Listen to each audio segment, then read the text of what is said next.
Alors, pour débuter cette seconde journée, je vais passer en quelques moments, quelques instants, la parole à, à Sébastien Roseau. Donc, Sébastien Roseau est un docteur, est un historien, docteur en histoire contemporaine.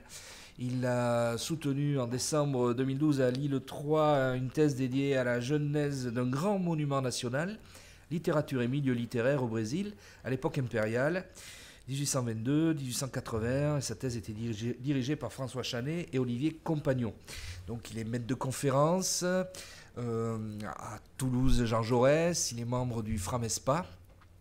Et ses travaux portent évidemment sur le Brésil du 19e siècle, les questions des migrations européennes, mais aussi de relations, des recherches sur le milieu littéraire brésilien, dans une démarche toujours comparative. Donc je lui laisse la parole pour sa conférence d'environ 1 heure.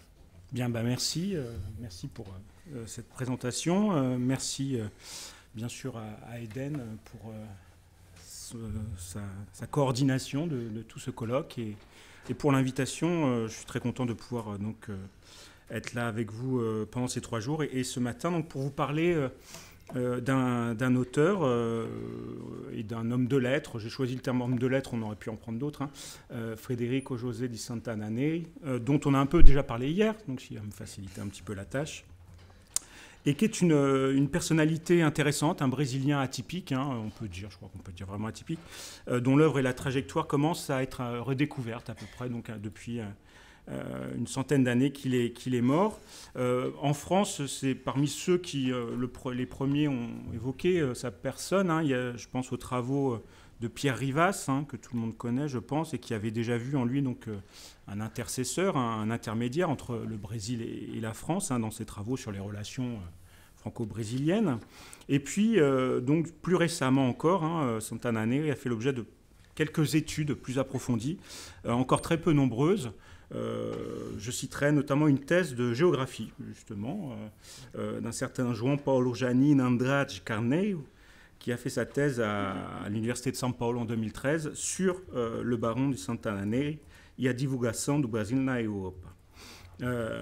Donc, je m'appuie aussi, bien sûr, sur ce précédent, puisque je ne suis pas, je vais vous l'expliquer moi-même, spécialiste de Santana Neri ici. Et donc, je pense que ces travaux, et ceux de Nathalie d'hier, viendront compléter en fait la connaissance de ce personnage, dont l'œuvre est extrêmement abondante, complexe, si riche d'ailleurs qu'il peut paraître difficile d'en donner une trajectoire ou un sens, une cohérence parfois. Et donc, je vais essayer, moi, d'apporter ma pierre, en quelque sorte, à cette compréhension de l'œuvre et de la personne de Santana Neri, qui, effectivement, on peut le dire, était une figure incontournable des relations franco-brésiliennes dans la deuxième moitié du 19e siècle, surtout à partir des années 70, puisque, vous voyez, il est né en 1848. Donc, c'est à partir des années 70 qu'il joue vraiment un rôle important. Alors, juste pour vous expliquer comment j'en suis venu à lui, donc moi j'ai travaillé dans ma thèse sur les écrivains et le milieu littéraire brésilien à l'époque impériale, mais je me suis arrêté plutôt en 1880, c'est-à-dire quand Santana Neri commence à avoir un rôle un peu plus important, et donc vraiment je ne le connaissais pas pendant mes travaux en thèse, et c'est après que je l'ai découvert quand je travaillais en postdoctorat à Lisbonne, et que voilà, je me suis intéressé à la figure des correspondants étrangers de la presse brésilienne, et il a joué un rôle important comme correspondant du Journal do Comércio, notamment, de Rio. Et puis, je me suis intéressé aussi à lui sur une question sur laquelle je reviendrai très brièvement, c'est son rôle au sein de l'Association littéraire internationale, parce qu'il a été un acteur très important dans cette association pour la reconnaissance du droit d'auteur. Et moi, j'ai écrit un article sur la question du droit d'auteur au Brésil et sur la mobilisation transatlantique des hommes de lettres français, portugais, brésiliens, pour faire reconnaître les droits d'auteur au Brésil. Et donc Santana Neri a joué un rôle important dans cette histoire-là. C'est pour ça que je me suis intéressé à sa personne, et j'ai découvert qu'il y avait vraiment beaucoup de choses qu'il avait faites et que je ne connaissais pas. Alors on trouve une liste de ses publications que je ne vous mets pas ici dans le PowerPoint. Parmi les premiers à avoir essayé de circonscrire l'œuvre de Santana Neri, il y a le fameux bibliographe brésilien, hein, Sacramento Blake, que je pense que vous connaissez, mais qui n'a pas réussi à faire la recension complète, hein, de ses œuvres. Il lui en manque pas mal. Il y a un biographe aussi, un certain alors je ne sais pas quel est le prénom, De Faria, qui a publié une biographie très intéressante dans un ouvrage posthume de Santana Neri qui s'appelle Saint-Antoine de Lisbonne, qui est une œuvre donc littéraire posthume de Santana Neri, qui est publiée à Livourne, donc en Italie, en 1905. Et donc en introduction à cette œuvre littéraire de Neri, à cette œuvre posthume, il y a une introduction et aussi une présentation, une recension de son œuvre, mais aussi là incomplète. Et on en trouve une bien meilleure donc dans la thèse que j'évoquais de 2013, où il y a, je pense, à peu près tout, effectivement, ce qu'il a pu écrire, et ce sont des dizaines d'œuvres, hein, dont on parle. Alors pourquoi cela? Parce que Sacramento Blake, c'est vraiment la figure de l'écrivain polygraphe, hein, très classique au XIXe siècle. Et il y a beaucoup de substantifs, hein, qui sont utilisés dans les présentations et dans les biographies que l'on trouve de cet auteur, hein. Il est écrivain, publiciste, journaliste, parfois présenté comme brésilien, d'autres fois comme parisien, économiste aussi, missionné, il a été diplomate sur le tard, j'y reviendrai, il a été directeur de publication, conférencier, collectionneur, notamment d'instruments de musique indigènes, bibliophile, hein, aussi, et notamment il avait une collection de plus de 200 ouvrages sur Saint-Antoine de Lisbonne, hein, ce qui explique qu'il est écrit aussi sur ce saint. Donc voilà, une personnalité extrêmement complexe, intéressante, hein, et alors, trouver le trait d'union entre ces différentes facettes, hein, bien sûr, suppose de voir en lui d'abord, hein, ce que je vais développer aujourd'hui, ce qui a été un peu déjà dit hier, hein, en lui un propagandiste, hein. C'est vraiment le terme qui est peut-être le plus pertinent, qu'il utilise lui-même d'ailleurs, hein, c'est pas du tout quelque chose que l'on plaque, hein, propagandiste de la cause brésilienne dans cette France républicaine, hein, lorsque Neri s'installe à Paris après avoir achevé ses études de droit et de théologie à la faculté de Rome, hein. Il est docteur en droit en 1870. Et donc il est né, j'ai mis un petit portrait qu'on trouve dans un des ouvrages, hein, qu'il a publié. Il est né dans une riche famille du Para, hein, en 1848, et donc il a vécu une cinquantaine d'années, hein. Il meurt à Paris en 1901. Il est donc issu d'une famille assez riche, enfin très riche même, d'un père militaire de carrière, et il est un peu atypique aussi au sein de sa famille, hein, puisqu'il a pas mal de frères, et que ses frères ont mené, en tout cas pour deux d'entre eux, une brillante carrière dans les armes et dans la politique au Brésil, notamment dans la province, hein, du Para et de l'Amazonas. Et lui, Neri, très tôt, hein, c'est plutôt un amateur de lettres que des armes, hein. Et donc il obtient de pouvoir gagner Paris, hein, avec l'évêque de l'époque de la province. Et c'est là qu'il va commencer à se former en Europe et qu'il ne va pratiquement plus la quitter, cette Europe, hein, tout au long de sa carrière. Donc dans cette France de la Troisième République, hein, Neri, c'est un farouche défenseur des intérêts du Brésil. Il vante les mérites du régime impérial, constitutionnel, hein, auprès des élites parisiennes, ces élites lettrées, cosmopolites, financières, commerciales, hein, économiques.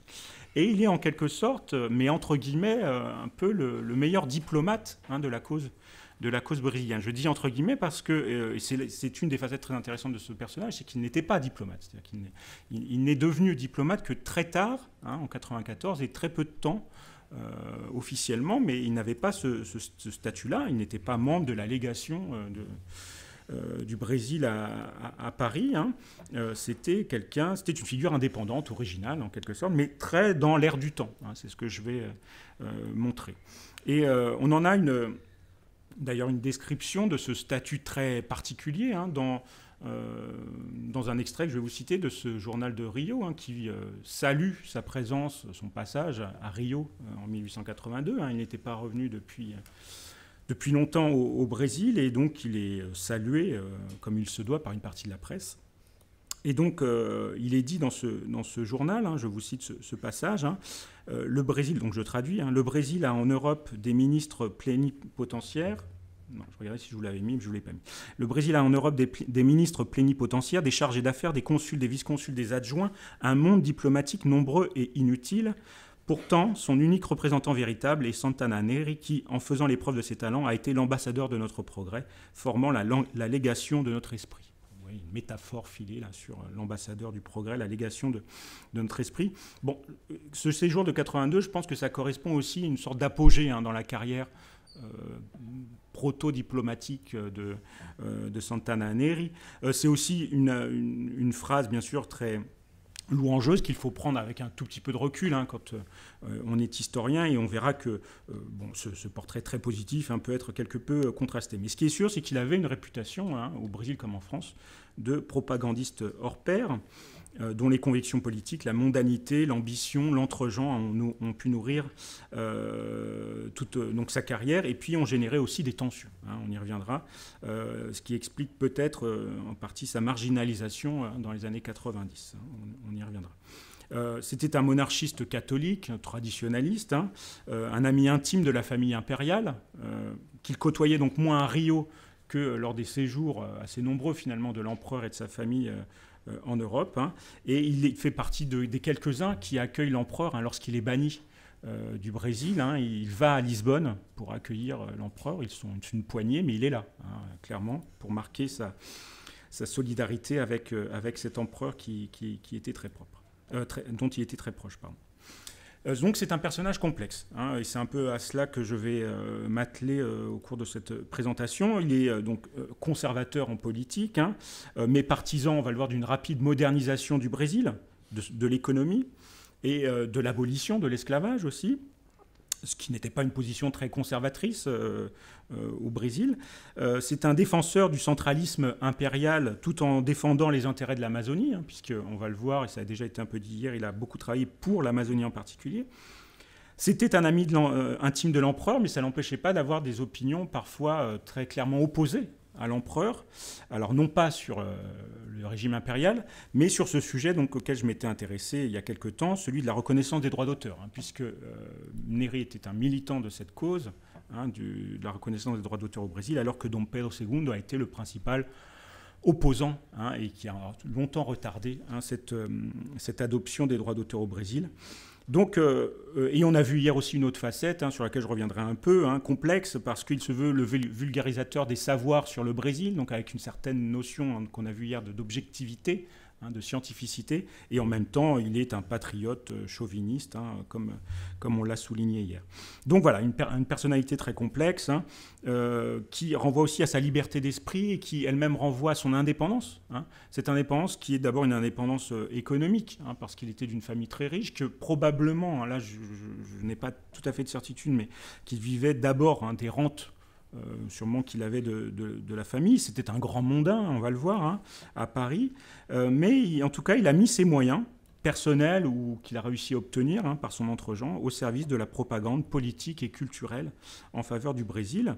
À l'heure où, dans cette fin du XIXe siècle, la politique culturelle de l'Empire à l'extérieur, ou de la République même, est moins déterminée par la grandeur des ambitions que par la maigreur des moyens publics alloués. C'est-à-dire que cette diplomatie naissante était très ambitieuse, mais en réalité, pragmatiquement, avec très peu de moyens. Et donc en cela, il faisait partie de ces élites impériales, c'est pour ça que je disais que c'était un homme de son temps aussi, qui ne concevait alors le salut du pays, du Brésil, que par la médiation de l'étranger. C'est ça qui est intéressant, c'est qu'il considérait effectivement qu'il fallait recourir à l'étranger pour assurer le salut et le développement du Brésil, par la fécondation apportée par les idées, mais aussi par la force de travail, l'immigration, et les capitaux, puisque ce sont à ces deux aussi enjeux qu'il va dédier sa carrière de propagandiste. Donc voilà, je vais donc exposer tout cela en 3 temps, de manière très classique et peu originale. Donc dans cette première partie, je vais voir un petit peu justement à quoi ressemble cette œuvre protéiforme de Santana Neri et les moyens qu'il mobilise pour sa propagande. Et dans la deuxième partie, on verra quels sont les objectifs de cette propagande. Et puis dans la dernière partie, on essaiera de faire un bilan un petit peu ouvert, on va dire, de cette œuvre de propagande. Alors je reviens à cette biographie de 1905, dans cet ouvrage posthume publié à Livourne, où son biographe donc résume, à mon avis assez brillamment, la capacité de Néry à mobiliser ses réseaux sociaux pour la défense des intérêts du Brésil. Je cite cette phrase très courte, mais qui me paraît assez parlante. Il parvint à former un centre essentiel autour duquel rayonnait son action, son concours, son activité. Donc il y a l'idée qu'il est un centre autour duquel convergent les forces, en quelque sorte, pour faire parler le Brésil en France. Il y a cette idée-là qu'il est vraiment le pivot de cette action diplomatique au Brésil, et donc à Paris, où il est arrivé donc assez jeune, il avait à peu près 25 ans, et il a su faire preuve donc de suffisamment d'entre-gens pour se faire connaître et apprécier très rapidement, d'abord du milieu brésilien de Paris, puisqu'il y avait ce qu'on appelle une colonie brésilienne, ce sont les termes de l'époque, et puis pour élargir progressivement le cercle de ses sociabilités au milieu parisien, plus largement, et non pas seulement brésilien, au point de devenir, ça qui est intéressant quand on regarde la presse de l'époque, véritablement une figure de la mondanité parisienne. C'était un Parisien mondain, on ne peut plus classique, dont la femme d'ailleurs, qui était anglaise, la baronne de Santana Neri, tenait salon. Et on le sait, puisqu'il y a plusieurs brèves qu'on retrouve dans les colonnes du Figaro, par exemple, où on dit, voilà, demain, Madame la baronne de Santana Neri reçoit machin. Donc, il était vraiment dans le petit milieu mondain de Paris. Et donc, il met cet entre-gens au service de la cause du Brésil, au point qu'il devient donc cet intercesseur incontournable, en quelque sorte, ce passeur pour toutes les personnes et les affaires qui ont trait au Brésil, quand on est à Paris. Et en retour, d'ailleurs, son action est louée, récompensée par de nombreux honneurs, dont la liste orne volontiers les couvertures des ouvrages qu'il publie. Donc là, je vous ai mis cet extrait-là du pays des Amazones, où on voit, vous voyez, il est à la fois... alors, on reviendra un peu sur les raisons de ces honneurs qu'il reçoit. Officier de la Légion d'honneur, officier d'académie, membre de l'IAGB, membre correspondant de l'Académie des sciences de Lisbonne, de l'Académie royale de géographie de Londres. Donc, c'est... quelqu'un de très bien inséré dans les sociabilités intellectuelles, même internationales, on peut le dire.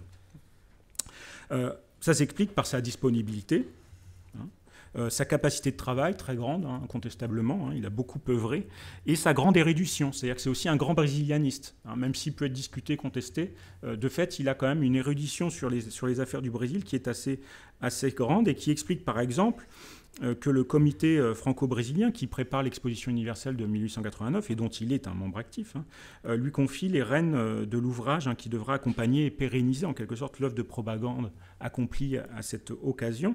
Et donc c'est le Brésil en 1889, on y reviendra.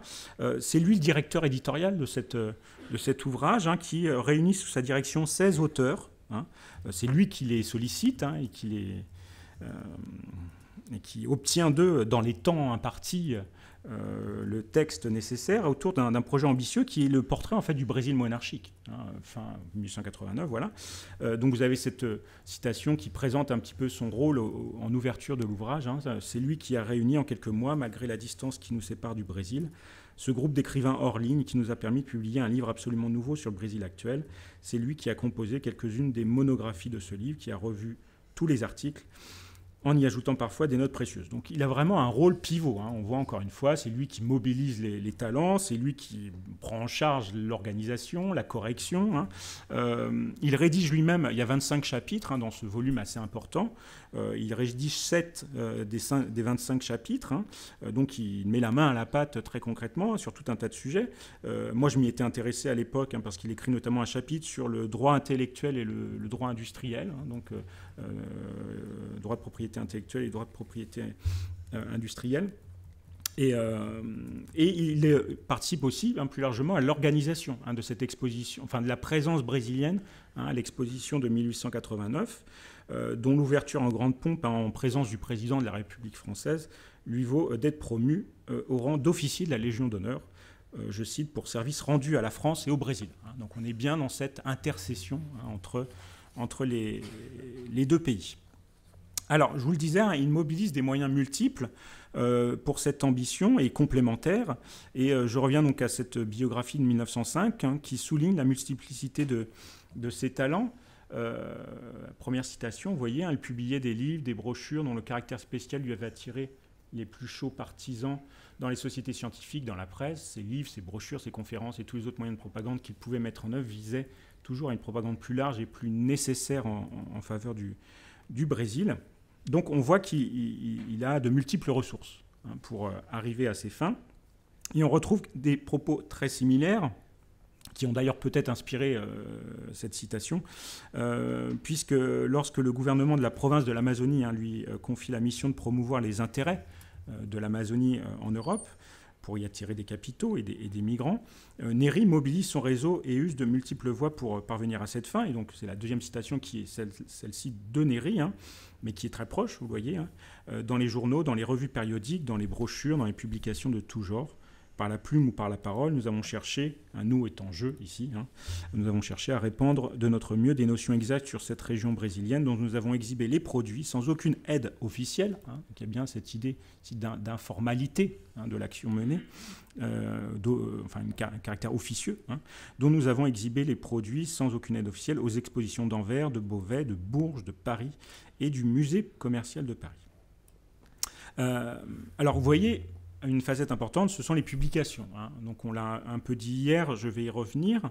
Il a mené une longue carrière de publiciste qu'il entame très jeune, dès son arrivée en France, à l'adolescence en fait, puisqu'on sait qu'il a publié au moment de la guerre du Paraguay un certain nombre d'articles dans la presse française pour défendre la position du Brésil dans cette guerre du Paraguay, position qui était attaquée par un certain nombre de journaux français à l'époque.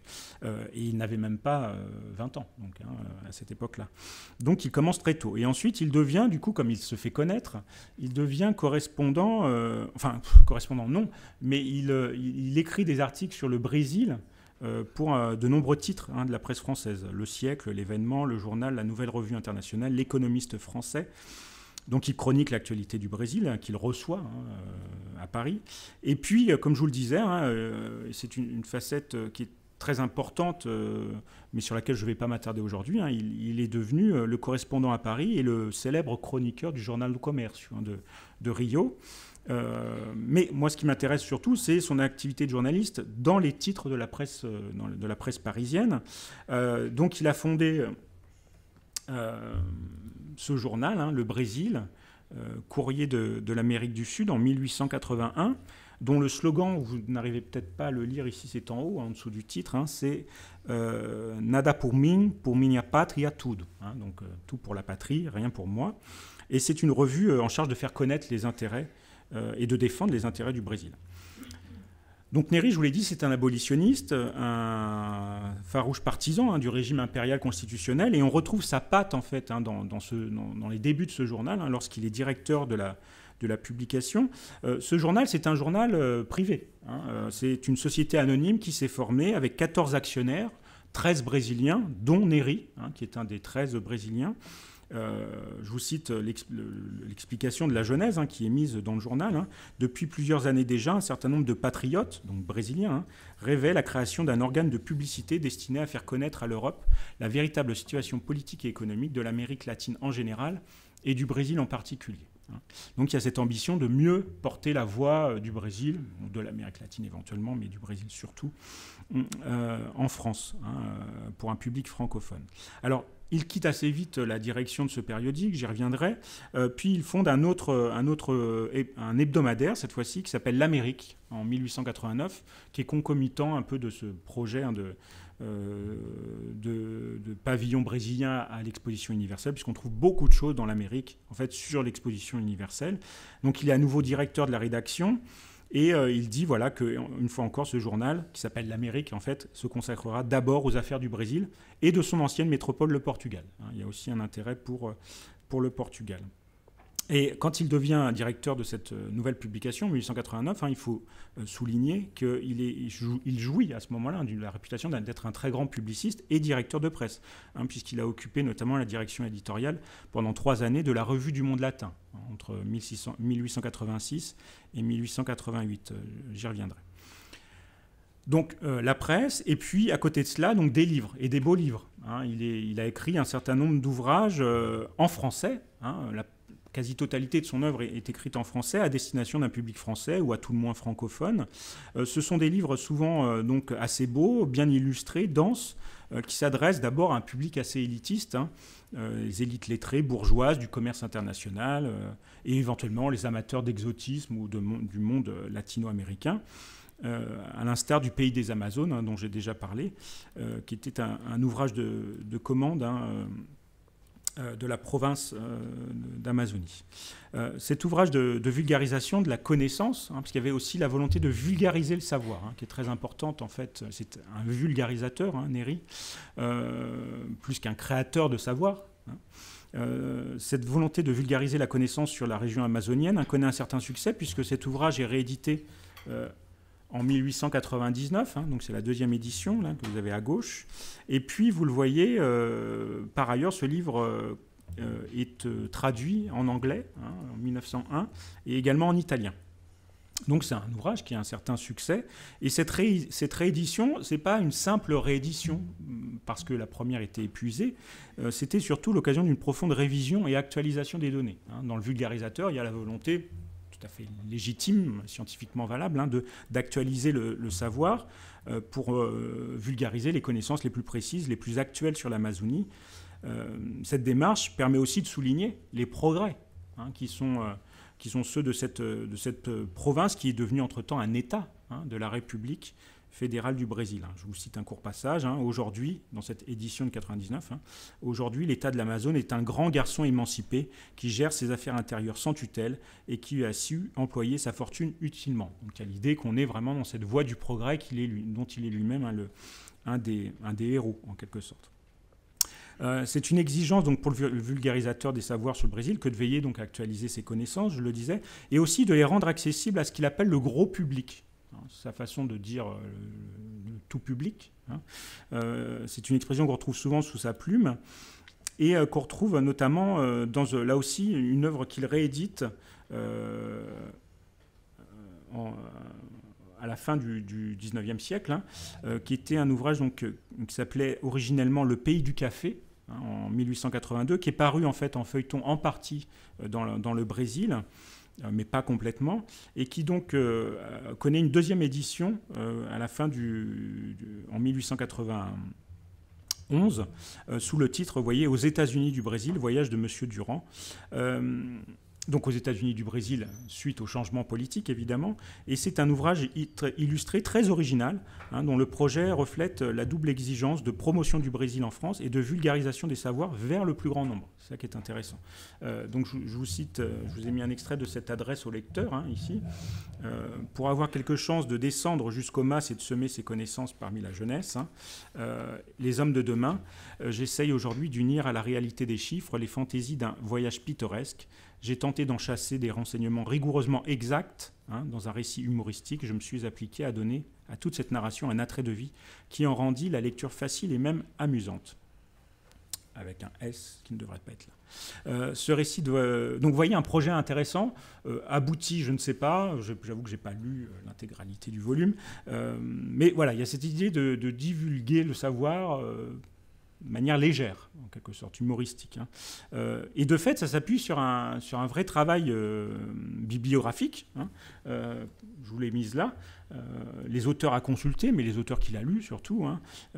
Donc une riche bibliographie actualisée de 37 références qui témoignent de la réception de la production livresque et périodique du Brésil à Paris, puisque ce sont essentiellement des ouvrages brésiliens dont il a connaissance, qu'il reçoit probablement personnellement, et dont il fait usage pour écrire ses ouvrages en français, de vulgarisation.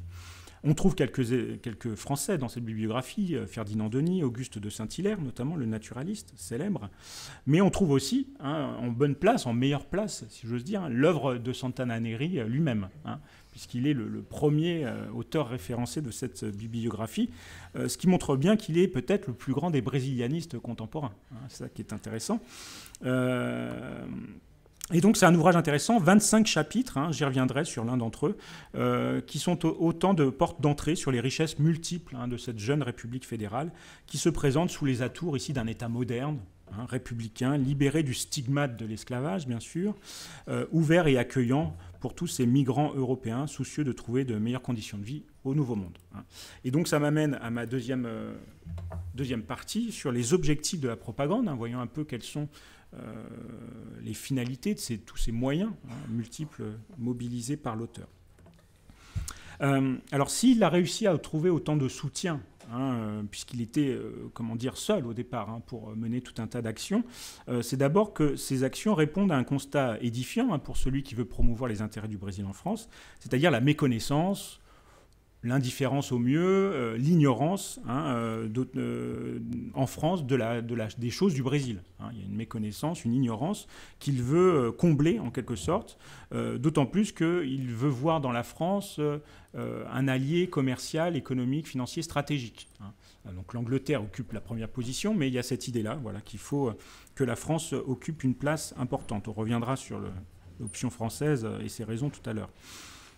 Alors, en cela, il s'inscrit dans une filiation. Et donc, moi, dans ma thèse, je m'étais intéressé, bien sûr, au voyage des écrivains brésiliens, et notamment à leur long séjour en Europe et à Paris en particulier. Et je m'étais intéressé, dans un autre colloque à Nancy en 2012, qui s'intéressait au transfert culturel, mais du monde latino-américain vers l'Europe. Je m'étais intéressé à ce que j'avais appelé les missionnaires, les écrivains missionnaires brésiliens à Paris, qui essayaient de déjà avant 1870, de promouvoir, comme Gonçalves Dias, par exemple, le poète, la cause du Brésil en France. Et donc, à partir des années 70, c'est vraiment Neri, effectivement, qui est le principal relais, depuis Paris, de la promotion d'une image résolument moderne, progressiste du Brésil, dont les institutions impériales s'emploieraient, c'est ça son message, à offrir de meilleures conditions aux investisseurs comme aux migrants, tout en s'attelant à résoudre pas à pas la question problématique de l'esclavage.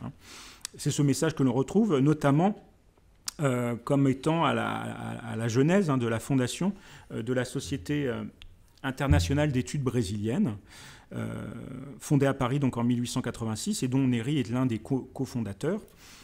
Vous avez ici un extrait du Figaro, c'est une brève, enfin c'est un article, c'est pas une brève, pardon, mais c'est le début de l'article ici, qui évoque donc cette première séance qui se tient à la Société de géographie, d'ailleurs de Paris, en présence de M. Levasseur. Donc je crois qu'on reviendra, enfin un autre exposé reviendra sur Émile Levasseur, qui était membre de l'Institut et ami proche de Neri, mais du coup je ne développe pas cet aspect-là. Donc quelle était l'idée de cette société internationale, dont le titre paraît comme ça assez ronflant, ambitieux, c'était de promouvoir cette image du Brésil moderne via l'organisation de dîners mondains, capitalistes, etc., voir si on peut récupérer un peu d'argent. Et puis aussi l'idée de constituer une bibliothèque sur le Brésil, c'est-à-dire que les gens puissent aller se forger un savoir sur le Brésil. Et il y avait aussi l'idée d'offrir des cours, ça a marché pendant quelques temps, de portugais à l'attention des commerçants en affaires avec ce pays-là. Donc l'idée, vraiment de développer les relations avec le Brésil, notamment par l'apprentissage de la langue. Alors en 87, Neri part au Brésil quelques mois et il tente d'obtenir une subvention pour faire vivre cette société, mais apparemment ça n'a pas trop bien marché.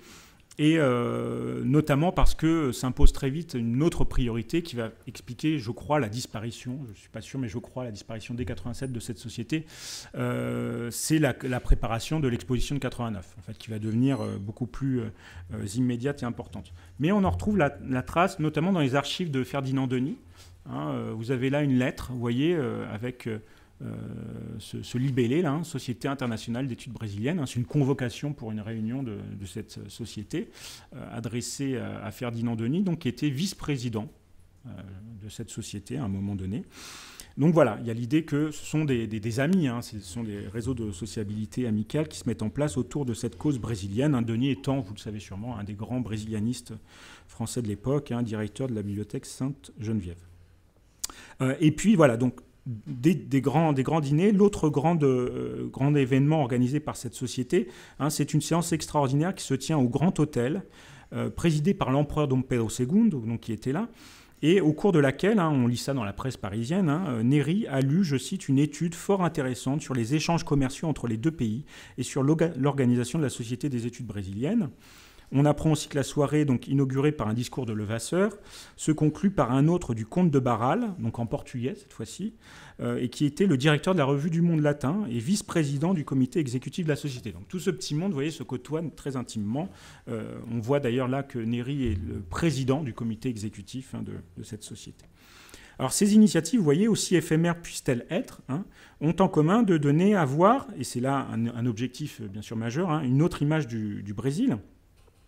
On le retrouve par exemple dans un ouvrage auquel il a collaboré, intéressant, lui aussi, ce volume collectif sur les capitales du monde, vous voyez, un beau volume, publié en 1896, et donc c'est à Néry qu'on demande d'écrire la notice sur Rio. Donc vous avez ici la première page avec une carte, vous voyez, de la ville. Et donc il y a l'idée, dans le portrait qu'il fait de Rio, vraiment d'insister sur le fait qu'il s'agit là de la capitale d'un pays voué, dynamique, sur le plan économique, commercial. C'est une ville peinte comme cosmopolite et aussi comme francophile. Et dans l'idée des relations franco-brésiliennes, c'est bien sûr un aspect important. Je vous cite ce passage. Il dit, et donc on voit bien là quel est l'imaginaire qu'il a du Brésil aussi à cette époque-là. Le Brésilien instruit, lit et parle le français, suit les modes françaises, veut savoir tout ce qui se passe en France, applaudit dans ses théâtres les pièces françaises traduites en portugais, dévore dans ses journaux les romans français, connaît la politique française jusque dans ses détails. À Rio, on se sent plus près de Paris que si l'on habitait en Bretagne. Donc il y a cette idée-là que voilà, il y a un lien extrêmement étroit qui n'est pas sans légitimité, parce qu'on est dans le Rio de la Belle Époque, qui effectivement est encore une ville très francophile dans ses élites, dans la bonne société carioca, bien sûr, où le pays est encore un pays de référence, plus encore avec la proclamation de la République, qui s'inspire des précédents de la Révolution française et des républiques françaises. Et donc, dans ce portrait de Rio, qui est un portrait qui insiste bien sûr sur le côté très moderne de la ville, le réseau de transport public, les tramways, les voies ferrées, bien sûr un passage incontournable sur la Rua do Ouvidor, qui est la rue chic par excellence, très française. Donc voilà, la volonté de montrer que Rio, donc je cite, c'est la plus belle ville de l'Amérique du Sud, mais c'est aussi le premier, je cite toujours, entrepôt de café du monde entier. Donc à la fois une très belle ville et puis économiquement très dynamique, etc. Et il y a l'idée aussi de lutter contre les clichés, contre les représentations de cette ville en France, qu'il a pu entendre, j'imagine, avec tous les Français parisiens qu'il côtoyait. Il dit, je cite, malgré tout, il y a encore des gens qui croient trouver à Rio la fièvre jaune blottie dans toutes les anses de la baie, comme ils s'imaginent que les serpents à sonnette y guettent le promeneur au coin de tous les carrefours. Donc il y a l'idée de rassurer le Parisien un peu farouche qui n'ose pas gagner Rio, de peur d'y mourir. Alors, parmi les raisons d'une représentation peu favorable, effectivement, du Brésil au XIXe siècle, il y a bien sûr la question de l'esclavage, qui est centrale. Institution qu'il décrit, qu'il qualifie d'européenne. Néry, systématiquement, lorsqu'il parle d'esclavage, rappelle que les pauvres Brésiliens n'y sont pour rien, qu'ils ont hérité d'une situation léguée par les Portugais et qu'ils s'attachent depuis à la supprimer, mais c'est difficile. Donc Néry n'a eu de cesse dans ses écrits, et vraiment c'est omniprésent dans son œuvre, croyez-moi, sur parole, de défendre les thèses abolitionnistes. Donc en cela, il est assez précurseur, parce que l'abolitionnisme, en tout cas dans les années 70, il n'est pas si précurseur que ça, mais disons que pendant longtemps, dans la première période impériale, c'était devenu un peu un sujet tabou, cette question de l'abolition. Et lui, il contribue à en faire un sujet d'actualité et une cause, vraiment, pour lutter pour un Brésil plus moderne. Alors, son abolitionnisme, quand on le lit, c'est moins dans un élan de fraternité vis-à-vis des esclaves eux-mêmes que dans un souci de parfaire l'image du Brésil moderne. Parce qu'effectivement, Brésil moderne et esclavage sont assez antagoniques. Et d'ailleurs, après 1888, Néry peut se targuer de dire que le Brésil, je cite, a fait son entrée définitive dans la civilisation. Donc c'est par l'abolition que vraiment le Brésil accède au rang de nation civilisée. Donc on retrouve ça dans le Brésil, dans l'Amérique, dans la Revue du Monde Latin, où il y a de nombreuses condamnations de l'esclavage.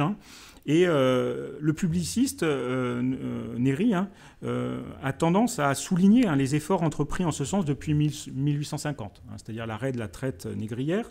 Et on trouve là, à mon avis, implicitement, dans toutes ces références aux avancées qui sont faites vers l'abolition, sûrement une réponse à tous ces Français qui trouvent que le Brésil abolit l'esclavage de façon bien lente, bien progressive, et qu'il faudrait être peut-être plus tranché dans cette façon de faire. Mais néanmoins, une fois que c'est aboli, Néri est en première ligne pour fêter l'adoption de la Ley Áurea en France, et il organise, le 10 juillet 1888, je cite l'orateur qui lui rend hommage lors d'une session annuelle anniversaire de l'IAGB à Rio. Il organise le banquet le plus extraordinaire que la colonie brésilienne réalisa à Paris, le banquet commémoratif de l'abolition de l'esclavage au Brésil en 1888 dans les salons du Grand Hôtel Continental. Donc, toujours cette mondanité qui permet de fêter cet événement, organisé donc par le comité franco-brésilien en charge de l'organisation de l'exposition universelle, en présence de 120 invités et sous la présidence de Victor Schœlcher, qui était grand abolitionniste français, on le sait. Donc Néri est très content de cette abolition définitive en 88, mais il ne jouit pas beaucoup de cette victoire parce qu'il prend un gros coup sur la tête l'année suivante, puisqu'il apprend la chute de l'Empire. Et, il ne s'y attendait pas. Il était, je vous l'ai dit dans la presse, l'un des principaux chantres de la cause impériale, de ce régime impérial constitutionnel, dont il vante les mérites. Par exemple, dans le Brésil, en 81, il souligne, je cite, « les vertus de ce gouvernement libre qui s'emploie à moderniser cet immense pays, qui développe le commerce, qui promeut, je cite, un enseignement primaire obligatoire ». Bon, je passe. Quelques semaines plus tard, toujours le Brésil, je reviens à ce numéro-là, cette couverture, c'est le numéro 7 de la revue, donc assez tôt. C'est un numéro spécial, vous voyez, dédié à l'empereur à l'occasion de son anniversaire. Et on nous dit qu'il a un tirage exceptionnel. L'idée, c'est de faire circuler le plus possible ce numéro exceptionnel. Donc, très beau portrait de l'empereur, vous le voyez, accompagné d'une biographie, ou devrais-je dire d'une hagiographie écrite par Néri sur l'empereur, et puis aussi un long article qu'il signe intitulé « La Constitution brésilienne », dans lequel il rappelle les qualités du régime brésilien.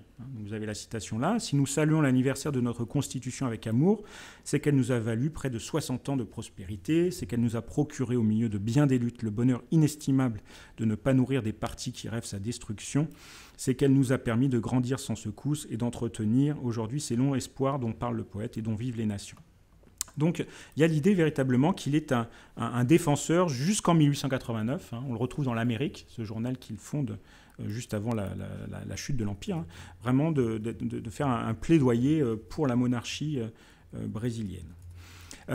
Donc défendre le Brésil, défendre l'Empire, et puis surtout, comme cela a été déjà un peu dit hier, du coup je vais peut-être un peu moins développer, l'impératif de peupler et de développer le Brésil, c'est-à-dire stimuler l'immigration, et faire venir des capitaux étrangers pour investir au Brésil en général et aussi en Amazonie, puisqu'il est aussi un lobbyiste de l'Amazonie en particulier. Et donc il y a cette idée-là que l'on retrouve chez beaucoup d'autres à l'époque, l'idée que le salut de l'Amérique latine passe par l'essor de l'immigration pour peupler ces immenses territoires, ces réserves foncières qu'il faut mettre en valeur et qui vont permettre de faire croître le pays plus vite. Donc on sait qu'il a participé, ça a été dit hier, à la Société paraense de l'immigration. Il a été membre du comité franco-brésilien pour l'émigration universelle. Voilà. Je n'ai pas été creusé de ce côté-là. Et on retrouve ça bien sûr dans Le Pays des Amazones, qui est un de ses ouvrages, dans lequel effectivement il y a l'idée qu'il faut développer l'immigration au Brésil. Néri dit vouloir, je cite, susciter chez tous ceux qui le liront le désir d'aller porter leur activité au pays des Amazones. Il y a cette idée-là. Et on retrouve la même chose dans la Revue du Monde Latin, où des extraits de ce livre ont été publiés avant qu'il ne soit édité. Et ces articles sur l'Amazonie se terminent par cette phrase très tranchée « L'Amazonie est la région du monde la plus éminemment colonisable ». Cette idée-là que, si on veut partir, il faut aller là-bas. Et donc, il y a l'idée d'un cercle vertueux qui lie croissance économique et immigration, et que l'on retrouve dans ce livre, Le Brésil en 1889, dont je vous livre cette citation aussi. Le Brésil est venu à Paris, non pas pour en imposer aux yeux, mais pour faire constater à la vieille Europe qu'il n'est pas indigne, par ses progrès réalisés, d'entrer plus largement encore dans le concert économique des grands États.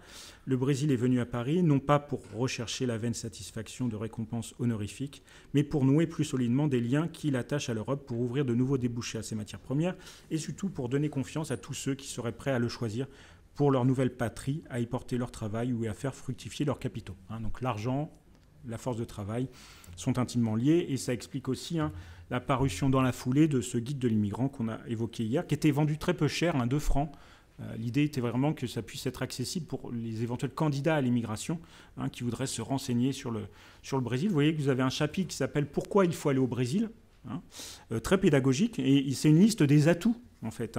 Donc l'immensité du pays, la variété du climat, la faible densité de population, ses besoins immenses de main-d'œuvre, son industrie nationale à fort potentiel, en gros qu'il faut développer, son agriculture, elle aussi, qui peut se développer grâce aux réserves foncières. Donc voilà, l'idée que vraiment tout est bon à prendre au Brésil, que c'est vraiment le pays vers lequel il faut se tourner, et où l'immigré pourrait jouir d'une grande liberté. Dans ce pays, je cite, où les préjugés de race, de couleur et de religion n'ont pas cours. Alors là aussi, je vous laisse apprécier la qualité du jugement. Et on retrouve ça dans une œuvre dont on a parlé hier, par exemple, cette France équinoxiale de Coudreau, dans la préface que... Est-ce que je vous l'ai mise? Oui, elle est là.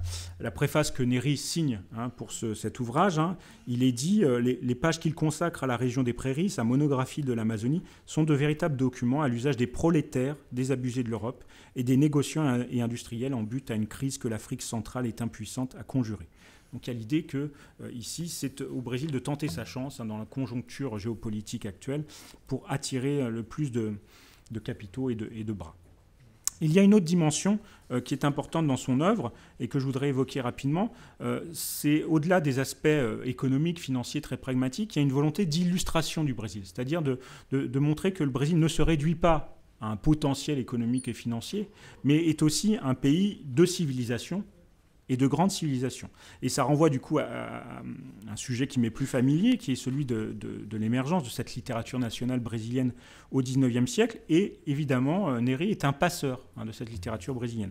Dès 1875, il consacre un ouvrage que je n'ai pas pu consulter, je ne sais pas où le trouver en France, je ne suis pas sûr que ce soit possible d'ailleurs, qui s'appelle « Un poète du XIXe siècle, Gonçalves Dias », donc qui est un ouvrage en français sur un des plus grands poètes romantiques, et dont on retrouve la trace dans cette œuvre dont on a déjà parlé, qui est aux États-Unis du Brésil, où dans le chapitre 3, en fait, on a un chapitre vraiment sur la culture, sur la littérature brésilienne. Alors le prétexte, c'est ce voyage de Monsieur Durand, qui arrive à Rio, et que l'on convie à assister à une conférence sur Gonçalves Dias dans la salle de la Gloria, à Rio. Et cette conférence fictive est reproduite en fait dans le chapitre 3. C'est une occasion de rappeler un peu la genèse de cette littérature nationale et de dire, une fois encore, qu'il est dommage qu'elle soit si méconnue. Je cite, « En France, surtout, on ignore cette jeune littérature sud-américaine si riche et si variée. » Et donc on y trouve des considérations sur Gonçalves Dias, mais aussi sur Gonçalves de Magalhães, qui était considéré, en tout cas par Néry, peut-être plus tellement par les jeunes littérateurs de l'époque, comme le père de la littérature nationale. En matière de littérature, il donne beaucoup de conférences à Paris. Il est invité, on trouve des traces dans la presse, notamment par l'Association internationale des professeurs de France, en 1979, des conférences sur la littérature brésilienne. Il donne aussi une conférence en 1979 à l'occasion du prochain tricentenaire de la mort de Camões, et on retrouve là cette dimension aussi portugaise de son lusophone avant la lettre, de son entreprise de propagande. C'est lui qui, Néry, va soutenir au sein de l'Association littéraire internationale le fait qu'on organise le troisième congrès de cette association à Lisbonne en 1880, pour fêter plus encore, en quelque sorte, la mémoire de Camões. Et toujours dans la biographie de Néry, on trouve cette citation, la célébration du tricentenaire de Camões à Paris est en grande partie l'œuvre de ses efforts personnels. Cette commémoration organisée fut d'autant plus solennelle et brillante que sur la demande de Neri, l'association littéraire internationale, l'Alliance latine lui apportèrent leur concours, non moins empressé, non moins éclatant que celui des colonies portugaises et brésiliennes de Paris. Et c'est d'ailleurs à la suite de cela qu'on lui octroie le titre de commandeur de l'Ordre du Christ du Portugal, pour remercier son action. Donc il fait l'éloge de la littérature brésilienne, mais aussi des arts. Parmi ces ouvrages que je n'ai pas pu consulter, il y a ce combat naval de Riachuelo, tableau militaire de Victor Meireles, donc, qui est exposé au Salon de Paris de 1883. Et donc il écrit une brochure à ce sujet. Vous voyez, tous ceux qui iront voir cette belle toile à l'exposition liront avec fruit ces pages qui renferment des détails sur les progrès des beaux-arts au Brésil, sur cet épisode de la guerre du Paraguay, enfin sur l'artiste lui-même et sur son œuvre. On sait dans le Figaro qu'il a aussi donné un dîner chez Brébant, au nom de ses compatriotes et aussi un grand dîner pour fêter le peintre brésilien Victor Meireles de Lima. Et la presse parisienne était représentée, je cite toujours, par le vénérable Denis, Ferdinand Denis, conservateur de la bibliothèque Sainte-Geneviève, Treille du Paris, Simonin de la France, ce sont des journaux, Crouzet de l'Opinion, Cherrier du Moniteur des Arts, Bonfanti et notre collaborateur Florian Pharaon du Figaro. Donc il y a l'idée vraiment, encore une fois, de mobiliser ses connaissances, ses sociabilités au profit d'un peintre brésilien encore méconnu. Et puis, il y a une dernière facette qu'il met en valeur aussi, c'est la découverte du folklore, ou des guillemets, la culture populaire brésilienne. Cet ouvrage date de 89 et il s'explique, c'est le prolongement d'une conférence qu'il avait donnée sur la poésie populaire au Brésil en 85. Cet ouvrage, c'est aussi la conséquence de son adhésion à la jeune Société des traditions populaires qui venait d'être fondée à Paris. Donc, une autre facette de ses talents, si j'ose dire. Et cet ouvrage, c'est d'abord un ouvrage de compilation et de traduction. On retrouve là la figure du traducteur, importante, puisqu'il traduit des contes, des légendes, des fables, des histoires, surtout de la culture orale des indigènes d'Amazonie, mais aussi des traditions portugaises ou des descendants d'esclaves d'Africains. Enfin, il y a une dernière facette dans cette dimension culturelle qui est importante, c'est la dimension pan-latiniste de son œuvre. Il a été directeur de la revue du Monde latin et il exalte ces racines latines du Brésil, comme étant la trace de la civilisation au Brésil, évidemment. Et c'est au sein de la rédaction de la revue du Monde latin qu'on trouve cela de manière plus présente, lorsqu'il devient le directeur de la rédaction. Il signe un éditorial dans lequel il dit c'est donc entre le germanisme et le latinisme que la lutte est engagée, lutte pour la suprématie, sinon pour l'existence. Donc il y a l'idée que vraiment il faut lutter. Et dans un autre article qui s'intitule « L'Amérique latine et les États-Unis de l'Amérique du Nord », il explique qu'il est de la responsabilité des peuples latins de résister aux tentations impérialistes nord-américaines sur l'Amérique latine par la promotion des échanges commerciaux avec l'Europe. Donc il y a cette idée-là de faire une Europe contrepoids face à la menace nord-américaine. Voilà pourquoi il était très proche de Frédéric Mistral, par exemple, ou qu'il adhérait aussi à la société L'Union latine, qui avait été fondée à Paris dans les années 90. Donc vous voyez qu'il y a cette dimension-là qu'on retrouve chez d'autres latino-américanistes de l'époque. Je pense à l'Argentin Manuel Ugarte, par exemple, qui est cette idée que c'est par l'union des peuples latins que cette civilisation peut assurer son salut face aux anglo-saxons. J'en arrive brièvement, forcément, puisque le temps passe, à la dernière facette donc, de ma présentation, sur une sorte de bilan de son action. On retrouve l'idée dans l'hommage qui est rendu par l'IAGB en 1901 à sa personne, l'idée qu'il était, je cite, le prolongement du consulat brésilien. Cette idée-là, voilà, qu'il avait vraiment ce rôle de diplomate particulier, enfin un peu original, on va dire. Ce rôle de diplomate sans le titre, si j'ose dire, était important parce que, bien sûr, dans la diplomatie, vous le savez, les postes tournent très vite et que finalement, il avait cette stature de pérenne, cette présence pérenne, cet entre-gens, cette connaissance très fine du milieu parisien qui fait qu'il jouait un rôle très important. Et alors, ça me permet de revenir rapidement sur 1889, l'exposition universelle du Brésil à Paris, c'est vraiment à Néry qu'elle se doit. Pourquoi ? Parce que d'abord, et on en trouve la trace, par exemple dans le journal Le Brésil, qu'il a quitté très tôt, Néry, beaucoup ne voulaient pas que le Brésil participe à cette exposition. C'est clairement dit, jusqu'en 87-88. Pourquoi ? Parce que ça coûte cher et qu'en gros, ça sert à rien. Voilà ce qu'ils disent. C'est pour, en fait, se faire un peu gonfler les chevilles, mais concrètement, ça n'a pas de grand intérêt. Et Néry, lui, pense que si, qu'il faut vraiment mettre en valeur le Brésil à ce genre d'occasion.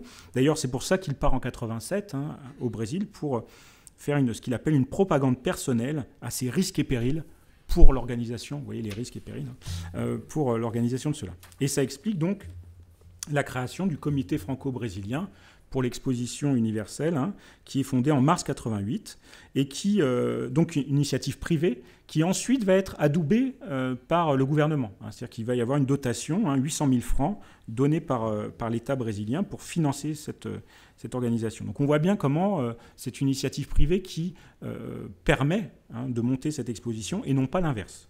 C'est très important.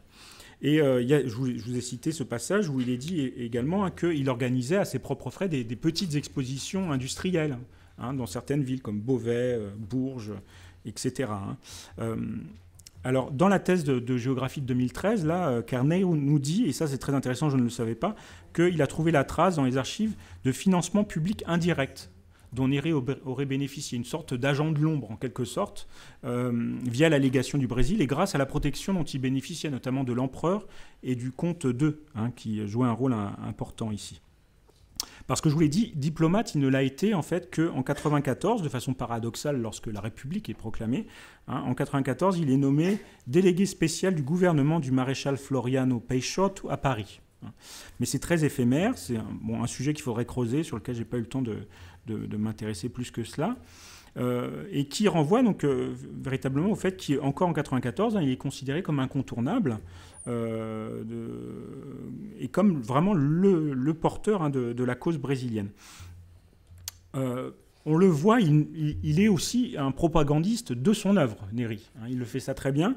Par exemple, dans ce Brésil en 89, il explique comment les choses ont beaucoup évolué. En 67, exposition universelle, le Brésil est complètement inconnu. Vous voyez, ce gros public qui ignorait tout. Et puis en 89, ça va beaucoup mieux. Le Brésil a conquis l'attention. Il a beaucoup fait parler de lui dans les journaux, dans les ouvrages de toutes sortes. Il a même créé des sociétés d'études. Bon, le « il », c'est « je » ici.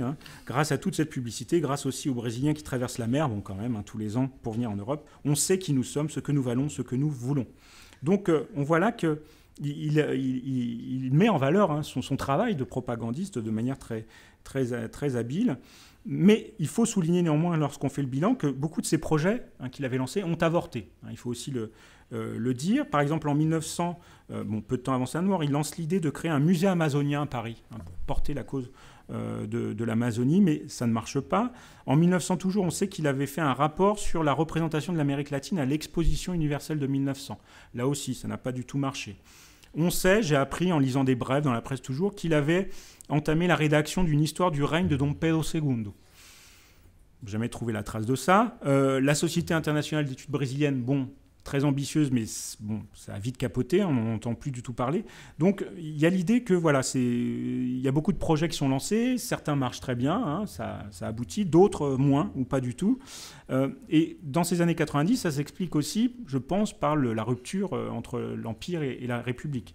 Il y a une forme d'isolement peut-être de Néry, qui était un grand monarchiste, et qui d'ailleurs montre dans son œuvre son incompréhension face à cette révolution républicaine. On le trouve dans plusieurs passages de son œuvre. Il dit, par exemple, en 91 encore, il dit « La majorité des Brésiliens ne désiraient pas la République, pour le moment du moins ». Il y a cette idée-là que vraiment le Brésil n'était pas prêt et qu'ils aimaient beaucoup la famille impériale, qu'avoir banni cette famille, c'est tout à fait intolérable, en quelque sorte. Donc voilà, ça m'amène à sa mort et aux hommages qui y sont rendus. Rapidement, ce qu'on voit, c'est que, de ce que j'ai pu voir et qu'il faudrait creuser, c'est qu'il y a assez peu d'hommages en fait au Brésil, beaucoup plus dans la presse française. Il y a l'idée que peut-être le Brésilien est devenu un peu plus français que véritablement brésilien. Il faut dire qu'au Brésil, son œuvre était peut-être moins connue qu'en France.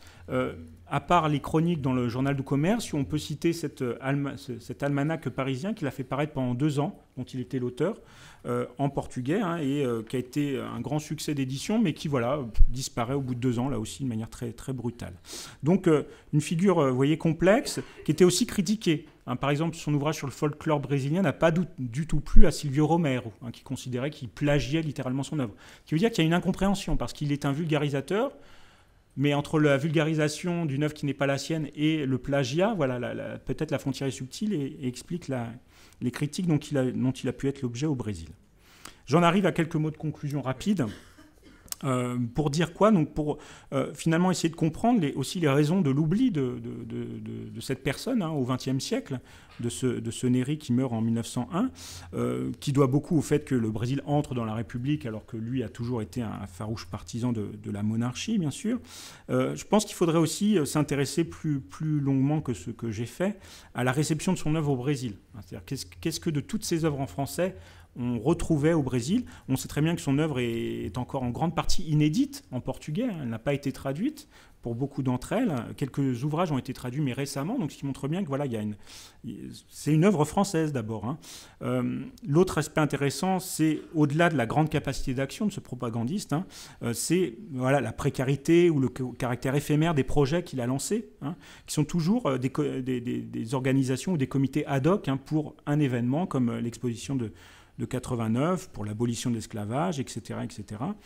Et puis, voilà, le publiciste aussi a connu beaucoup de revers. Hein. Cette revue Le Brésil a assez bien marché puisqu'elle a vécu pendant vraiment de longues décennies, mais lui en est parti très vite et n'est jamais revenu. Hein. Il y a eu un désaccord dont on ignore les tenants aboutissants. Après, ils font de l'Amérique, mais ça périclite au bout d'une vingtaine de numéros, ça ne marche pas. L'almanach, tiré à 15 000 exemplaires, il nous dit en 84, vous allez voir, ça va être génial, c'est jamais paru. Donc voilà, il y avait l'idée qu'il n'a pas tout mené à bout, et donc il faudrait comprendre aussi peut-être cela plus profondément que je ne le fais là. En tout cas, ce qui est sûr, et c'est là-dessus que j'aurais terminé, c'est qu'il fut néanmoins un homme clairement de son temps, et c'est ça qui est intéressant, un des plus à même à défendre les intérêts du Brésil, hein, à un moment où il n'y avait pas de politique diplomatique culturelle institutionnalisée, et que, évidemment, il a su mobiliser son capital social, son capital culturel, hein, pour défendre sa version du Brésil, sa représentation du Brésil en Europe et d'abord à Paris. Merci. Merci.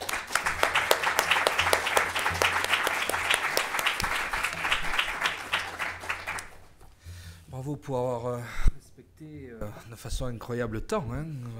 Mais vraiment. J'en avais beaucoup. À 10 secondes de près, c'est impressionnant. Bon. Question, remarque, oui, Pascal? Oui.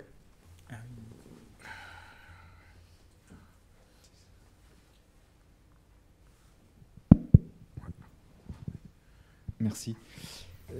D'abord, merci pour cet exposé très clair et très complet. J'ai appris beaucoup de choses.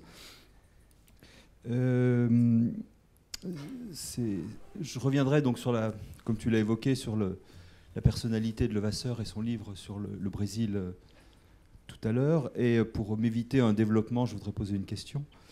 L'année où paraît le Brésil en 1889, donc l'année de l'exposition universelle, paraît aussi Le Brésil, dirigé, je vais le dire comme ça pour l'instant, par Levasseur. Santa Anna Neri n'y participe pas, de la même manière que Levasseur, excusez-moi parce que c'est une question de détail en réalité, Levasseur ne participe pas au bouquin de Santa Anna Neri. Il y a quelques collaborateurs qui sont communs aux deux livres, dont Rio Branco par exemple. La question que je me pose, et ce que tu as dit à la fin sur vulgarisateur ou plagiaire, donne une espèce de résonance pour moi à cette question. C'est comment est-ce que ça se passe? Parce que ces deux livres paraissent en 89, ces deux livres sont tous les deux financés par le syndicat franco-brésilien, ces deux livres se ressemblent terriblement. Donc, est-ce que tu as quelques détails sur la chronologie de la publication, sur le pourquoi deux bouquins finalement très proches qui défendent la même cause et qui pourraient faire doublon d'une certaine manière à ce moment-là? Enfin bon, voilà. Est-ce que Santa Anna Neri et Levasseur sont fâchés à ce moment-là? Pourquoi ces deux livres qui sont extrêmement proches et qui paraissent à peu près au même moment? Alors, ma réponse va être très rapide. Je n'en ai aucune idée. En fait, je ne savais pas que ce livre existait avant de recevoir le programme où j'ai vu donc ton intervention. Je me suis dit, tiens, Levasseur, le Brésil, mais qu'est-ce que c'est que ce truc dont j'ignorais l'existence? Donc, j'ai pas pu consulter le livre. Donc, en fait, j'en ai pas trouvé la trace dans tout ce que j'ai pu lire, alors qu'effectivement, ils sont très proches, etc., etc. Donc, du coup, je suis dans l'incapacité totale de te répondre. Voilà, je ne vais pas aller plus loin. Voilà. En tout cas, moi, je ne sais pas. Mais en tout cas, ça mériterait d'être creusé, ça c'est sûr. Alors, bonjour, merci de votre présentation. J'ai beaucoup appris, moi aussi. Et surtout parce que je me suis étonnée de ma méconnaissance à propos de Neri au Brésil. Et je me demandais tout le temps, pendant votre présentation, pourquoi on ne connaît pas Neri au Brésil. Alors, à la fin, vous avez commenté que, oui, l'œuvre n'a pas été traduite, etc. Et vous avez parlé aussi de cette image que Neri a construite en fonction de la propagande qu'il voulait faire. Et pour moi, il y a deux choses là-bas. Une, c'est une politique d'État, n'est-ce pas, de Dom Pedro II, qui était l'empereur et qui, je pense que si Neri a fait toutes ces choses-là, c'est justement parce qu'il devrait probablement travailler étroitement avec l'empereur pour faire cette propagande. Et la deuxième, c'est qu'après la République au Brésil, les républicains ont fait un travail d'effacement de tout ce que l'empereur Dom Pedro II a fait. On ne connaît pas beaucoup de choses de l'empereur.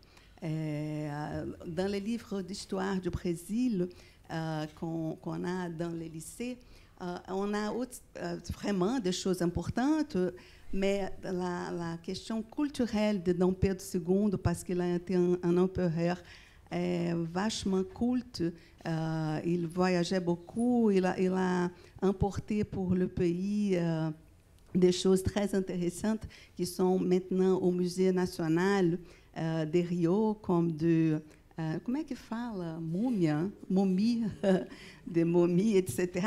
Alors, des photographies, il était un personnage qui s'intéressait fortement aux inventions du 19e siècle, etc.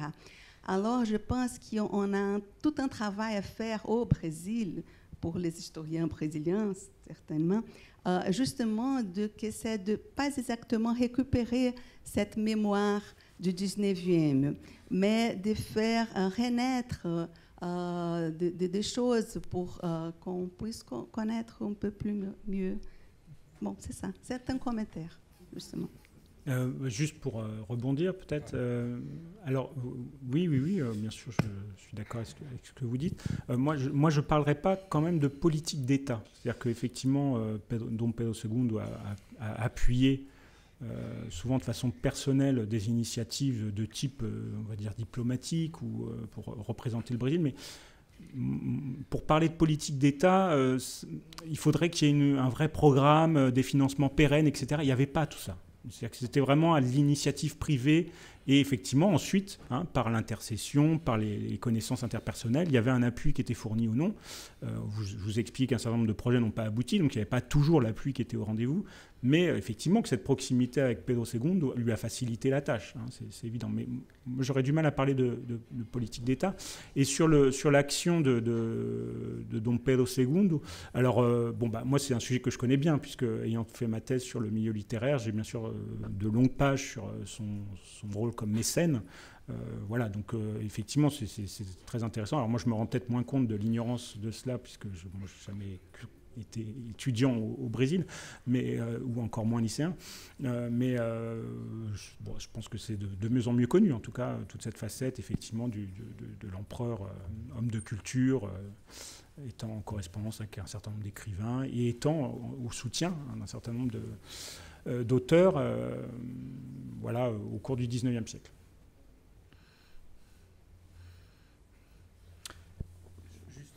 Juste une petite chose, j'ai relevé que vous avez signalé que la diplomatie brésilienne avait très peu de moyens. Alors, c'est alors j'ai été un peu surpris, hein, parce que moi j'ai étudié les relations diplomatiques en 19e à propos du contesté, et c'est pas l'idée qu'on en a, ou alors ils ont peu de moyens mais très efficaces. Et au moment de l'arbitrage suisse, les moyens ne devaient pas manquer, hein, parce qu'ils ont inondé, d'ailleurs, toutes les chancelleries au monde entier par des publications, etc., des volumes incroyables.